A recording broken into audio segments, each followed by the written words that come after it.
Right, now we begin our concluding session on naphthalene. This is where we have got so far. We have got the energy level diagram and we know what kind of energy is associated with what kind of symmetry.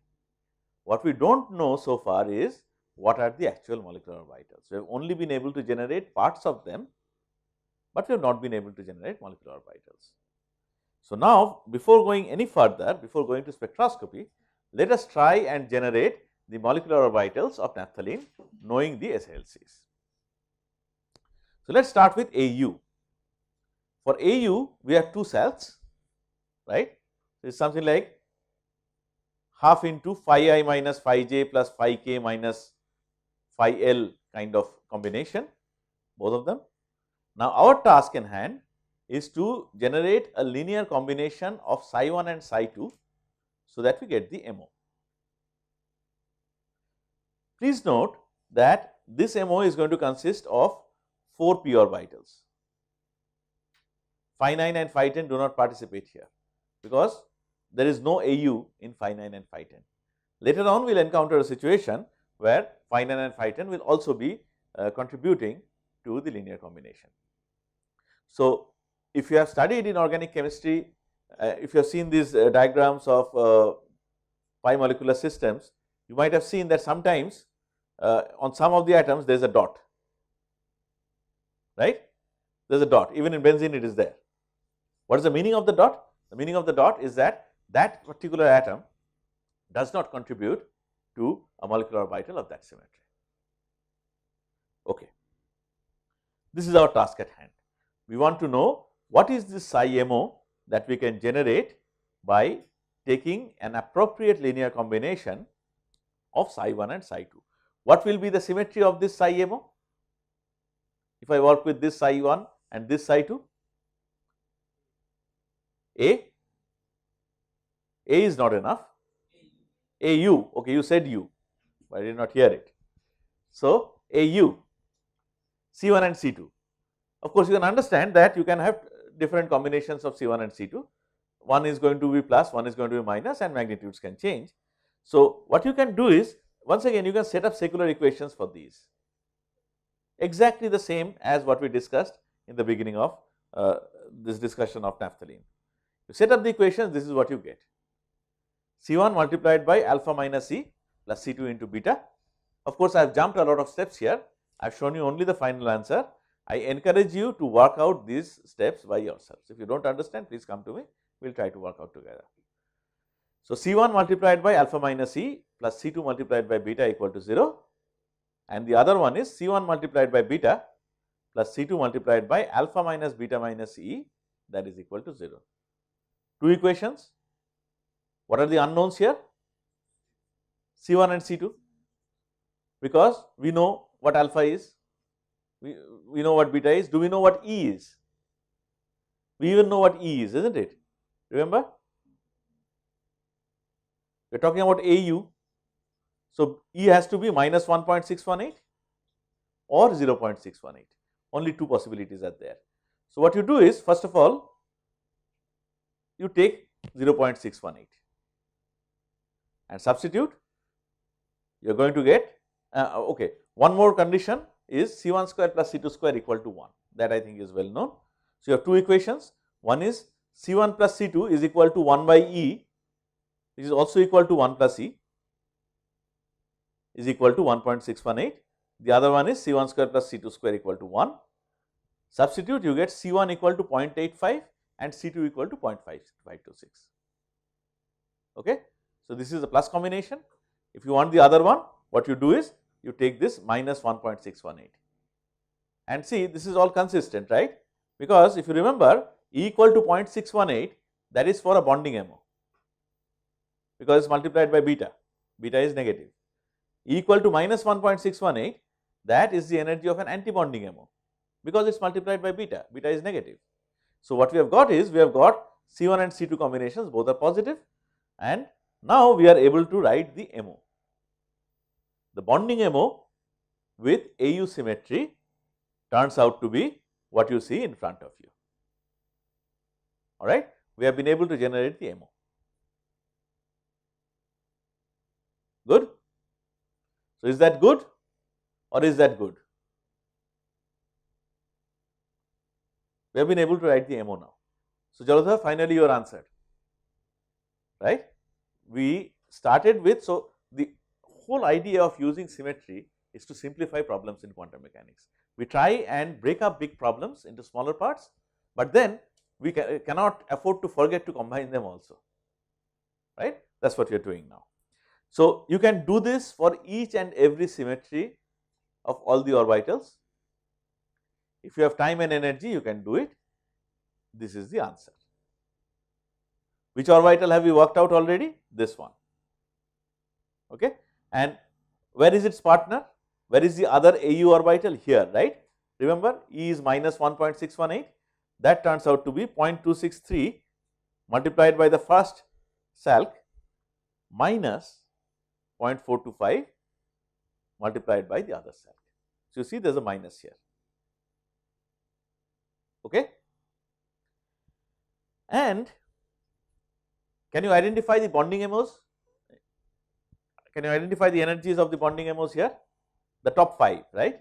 In fact, the highlighted one is the highest occupied molecular orbital. Okay. So, what have we obtained so far? We have obtained the expressions as well as energies of the MOs. Okay. So far so good. This is your energy level diagram, you know what these are like. Now, of course, just energy level diagram is not enough, we want to get into spectroscopy, because well, again there is a cliche I say everywhere, experimental results are the only truth, right? Just theory is not enough. So, where is my experimental result? What is the experiment that I do to see whether my quantum chemical calculation makes any sense or not? The experiment is spectroscopy, right? As one of our illustrious colleagues had once said, spectroscopy is quantum mechanics in action. So, but then we have to arrive at spectroscopy from here as well. To do that, first of all, what we do is we talk about symmetries of states, which has been discussed earlier. Let us see if we can determine the symmetries of the ground state and the first few excited states. What is the ground state? Look at this configuration. You have these 5 bonding molecular orbitals, all of which are completely filled. So, what is the, how do you name the state if all occupied orbitals are doubly occupied? First of all, singlet, triplet, doublet, what is it? Singlet. And what is the name of the state? It is a totally symmetric state, right? You basically take a product of everything, it will come out to be totally symmetric. So, ground state in this case is predictably singlet A1G. I have not written the singlet here, but it is singlet A1G. Okay. Give me a sec.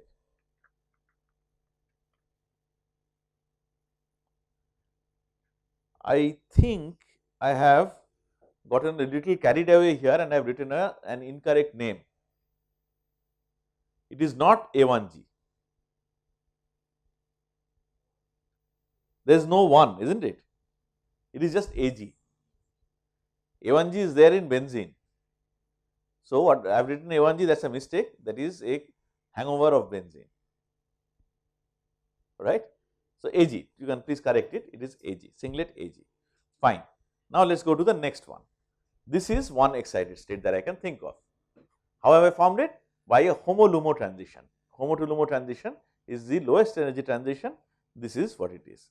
So, what is the electron configuration now?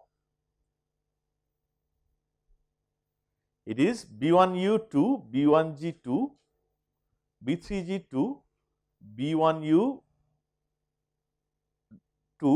A1U and B2G. So, all the doubly occupied orbitals do not matter anyway, right. What matters is AU and B2G. So, AU cross B2G, what will I get? Direct product of AU and B2G.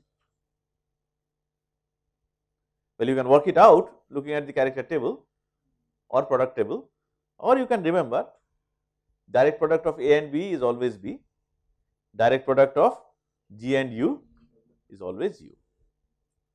So, what you get is B2U. And remember, we write states, symmetries of states in capital letters, we write symmetries of orbitals or wave functions in small letters. Okay. So, this is your excited state obtained by HOMO to LUMO transition. Next, okay, well, let us finish this. What is the energy? This one is 0.618 HOMO and LUMO is minus 0.618. What is the energy gap? 1.232. So, that transition should have energy of 1.232. What kind of transition is it? AG, singlet AG to singlet B2U transition. Okay. Now, next let us think of another one. Let us say I have performed a HOMO to LUMO plus 1 transition, that will have higher energy. What is the energy difference now? 1.618. Is that right? 1.618. This is minus 1 and this is 0.618. Minus 1 minus 0.618 is minus 1.618 multiplied by beta. Beta is actually minus 1 in our convention, that becomes 1.618. Now, see what is the electron configuration now?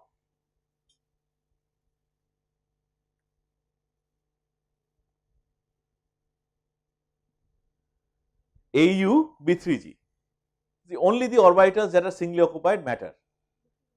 AU B3G. What will be the direct product of AU and B3G? B3U. So, this is a B3U configuration and the energy is 1.618. Let me try another kind of excitation now. What have I done so far? I have done HOMO to LUMO, I have done HOMO to LUMO plus 1. Now, let me try HOMO minus 1 to LUMO. Higher energy, lower energy, it is best that we work out. This is minus 0.618, this is 1. So, what is it? 1.618. So, degenerate transition. So, what we see is that we expect a degenerate transition, a pair of degenerate transitions for HOMO to LUMO plus 1 and HOMO minus 1 to LUMO, right. What is the symmetry of this configuration? A2, AU and B2G.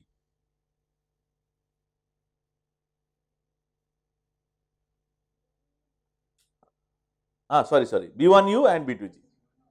B1U and B2G, what will it be? It will be B3U once again. So, this is what you expect. You expect one transition, you just work it out from the character table, it will follow. One transition of 1.232 beta and a doubly degenerate transition of 1.618 beta. Okay. And the symmetries of transition are AG to B2U and AG to B3U. That is what you expect. Which of these transitions are allowed, which of these transitions are not allowed? I think we know the generic answer to this question. The generic answer to this question is that transitions are allowed when transition moment integral is non-zero. And from the point of view of symmetry, an integral is non-zero when the integrand is, or when the integrand at least contains a totally symmetric part. And if you now think, first of all, that psi I is, what is the wave function from which the upward transitions begin? It is AG, right, totally symmetric anyway. So, we do not even bother about it. We bother about the direct product of psi f and mu. What is the symmetry of psi f? What is the symmetry of mu? Dipole moment.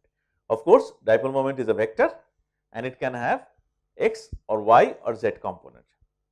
So, what we worry about is what is the symmetry of the direct product of the final wave function and either x or y or z. In our case, what are the final wave functions? What are the symmetries? One is B2U, one is B3U. And what are the symmetries of x or y or z for D2H? X belongs to which symmetry species?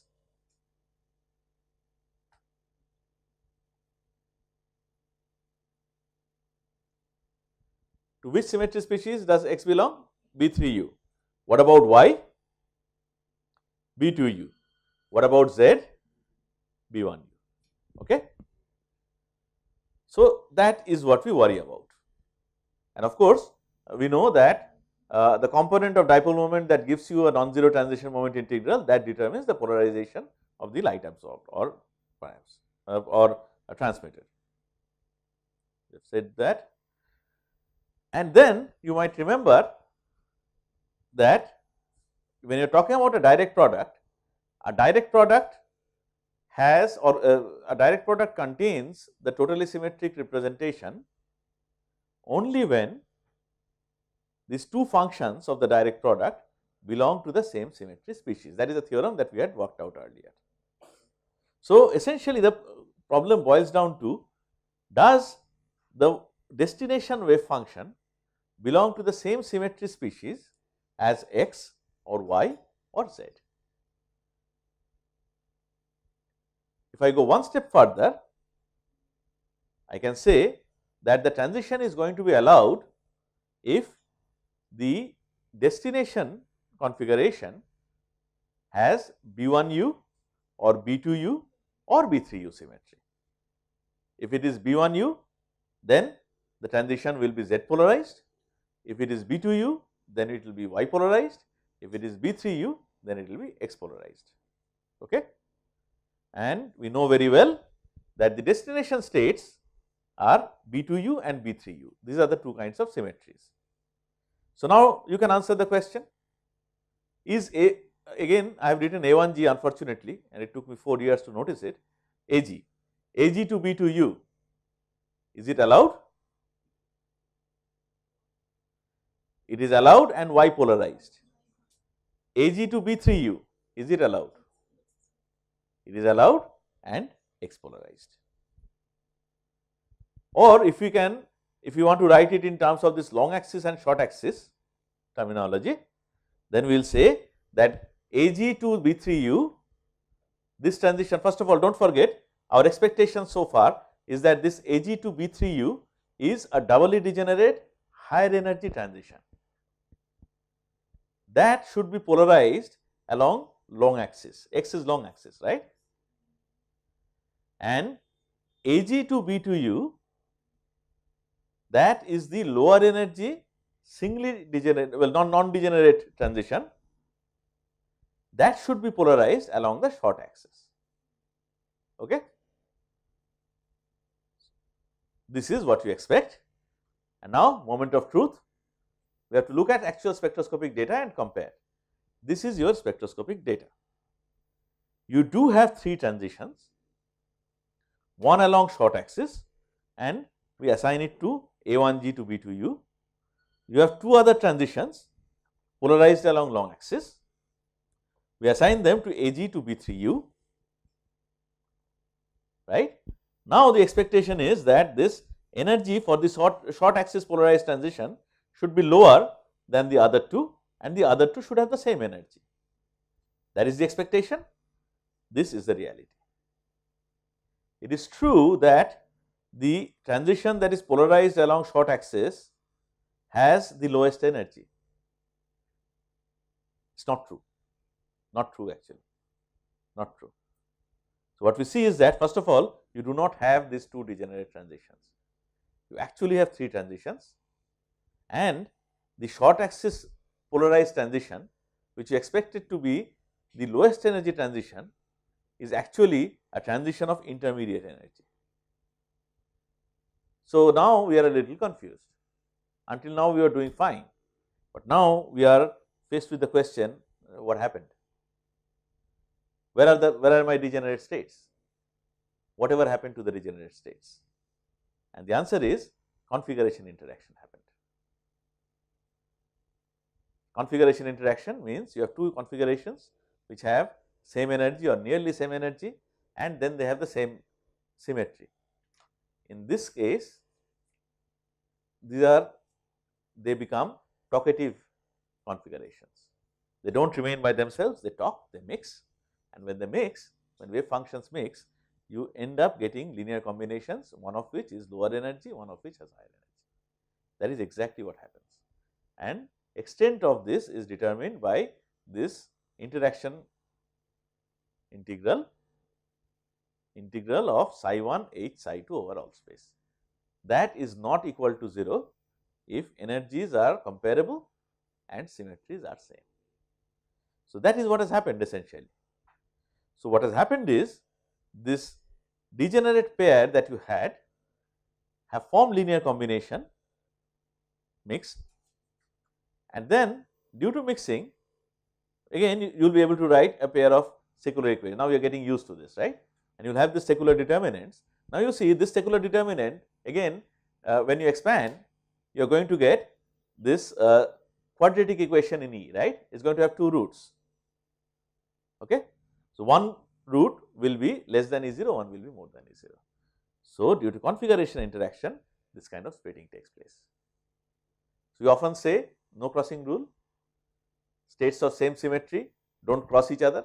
Actually, that is something that helps us understand things, but it is actually not right.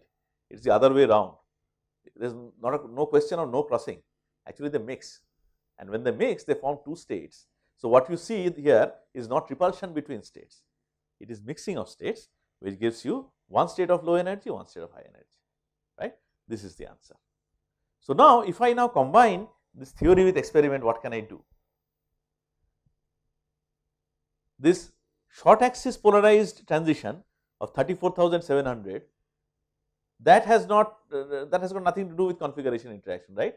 We know what the expected value of energy of it is in terms of beta, right. What is it? What is that energy? 1.2 or something, 1.236.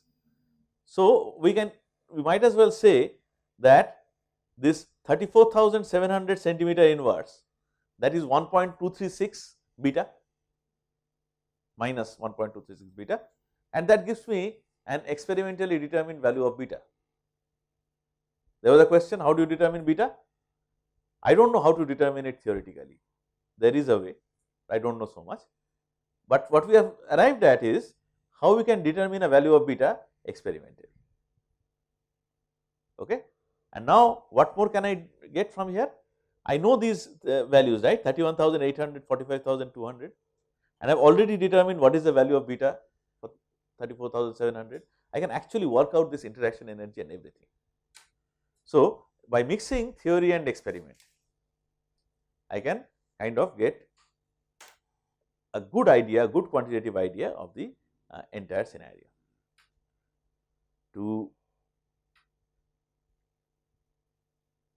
Okay. So, this is what it is. Remember what we got initially, we thought we have got the electronic states, but they are not the final electronic states, they are configurations, and these configurations if they have the right energy and right symmetry, they can actually interact to give you the final states. That is what has happened here. Okay. That is the end of the story for naphthalene. So, in discussing this we have learned several things. First of all, we have learned how to solve this complicated, well, organic chemists may not agree that this is complicated, they sometimes handle much bigger molecules, but quantum chemists will agree that this is a complicated problem. So, we learned how to simplify complicated quantum mechanical problems using symmetry, and in the process we learned also this business of configuration interaction, which tells us that it is not always zeroth order. Very often configurations that you produce can also interact with each other and give you a picture that you do not expect at first glance, right. That is why naphthalene is a good case study. That is it. Thank you.